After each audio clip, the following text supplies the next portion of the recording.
Vamos lá, com certeza. No dia 8 de janeiro de 2023, nós tivemos o terceiro decreto da história constitucional recente do país de intervenção federal. Nós não estávamos esperando, né, uma intervenção federal com 8 dias, né, de um novo ano, de um novo governo, mas a situação desesperadora, criminosa, com a tentativa de golpe de Estado, derrubada do Estado Democrático de Direito, trouxe a necessidade dessa medida, que eu costumo dizer, viu, professor Auri, que é a última rácio no âmbito federativo do país, né? O direito penal é a última rácio que a gente conhece, que a gente sabe, mas em âmbito constitucional nós podemos dizer que o Instituto da Intervenção Federal, sem dúvidas, é a última rácio no âmbito federativo do país. Foi uma medida que tomou a todos nós, né, com certeza, de inicial surpresa, mas, ao mesmo tempo, situações difíceis precisam ser tratadas também de formas mais rígidas, né? Então, a nossa Constituição ela está muito bem preparada para situações de normalidade constitucional, mas, ao mesmo tempo, também está pronta para combater as situações de alta gravidade com, né, uma postura mais rígida. Então, nós tivemos o decreto 11.377, de 8 de janeiro de 2023, um decreto que, importante mencionar, não precisava de autorização do Congresso Nacional, mas a aprovação do ato aconteceu, né? Houve uma atuação conjunta do presidente da República, o presidente do Supremo, o presidente da Câmara, do Senado, para que a questão da legalidade, né, fosse, obviamente, observada. Então, nós tivemos a aprovação da medida pelo Decreto Legislativo número 1 de 2023.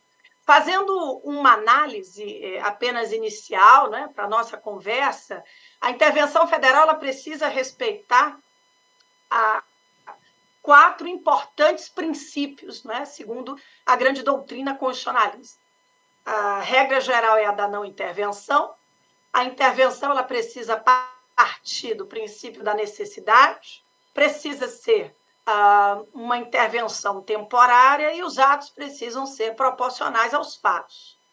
Bem, a não intervenção é a regra, mas quando iríamos imaginar, apesar de a democracia já estar sofrendo certos abalos, certos indícios nos anos anteriores, mas quando iríamos imaginar, né, que num domingo do dia 8 de janeiro, 8 dias de um novo ano, teríamos, né, enfim, o professor Auri vai falar muito bem sobre a questão processual penal, os aspectos de tipos penais, mas na minha, né, interpretação como estudiosa do direito, a gente teve ali a configuração do artigo 5º, inciso 44 da nossa Constituição, né? Ou seja, tivemos claramente a manifestação de grupos, né, armados, civis e militares, contra a ordem constitucional do Estado Democrático.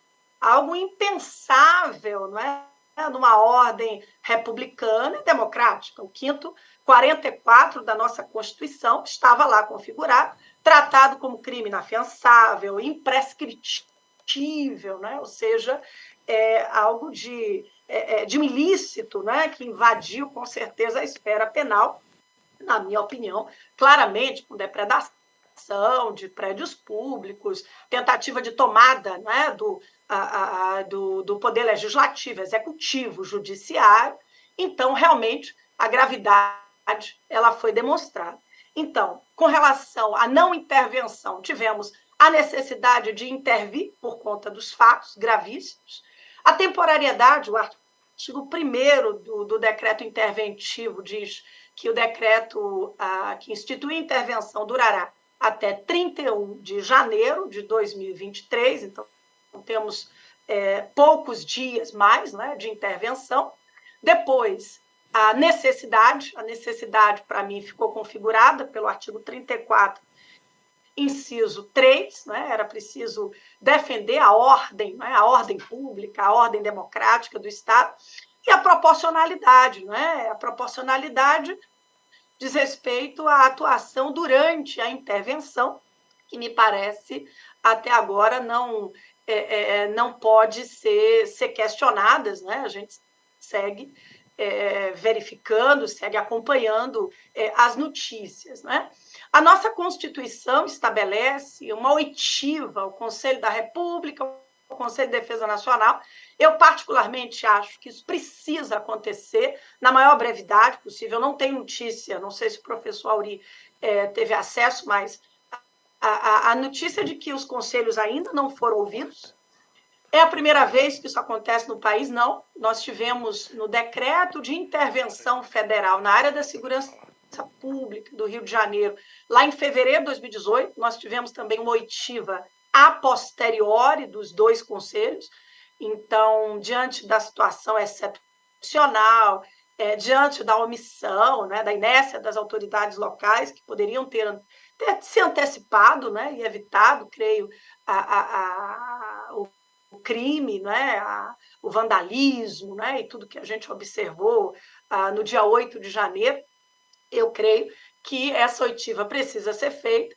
Teria sido difícil realizar a oitiva no mesmo dia, né, no 8 de janeiro, mas eu espero que a oitiva ocorra, lembrando a todos, né, que a manifestação dos dois conselhos, apesar de ser, né, mais um braço da democracia, da pluralização do debate, não é uma manifestação que obrigue o presidente. Não é? Então, ainda que o Conselho da República, ainda que o Conselho de Defesa Nacional se manifestem a posteriori contrários à medida tomada, é interessante porque as reflexões elas precisam ser feitas. Né? Aliás, nós estamos, né, em estado de constante reflexão jurídica sobre tudo que está acontecendo em nosso país, mas o presidente não é obrigado a seguir a opinião do Conselho, nem da República, nem da Defesa Nacional. Mas, né, eu espero que essa manifestação aconteça, porque se estamos defendendo a Constituição, né, o espírito republicano, é claro que a observância dos postulados constitucionais é indispensável.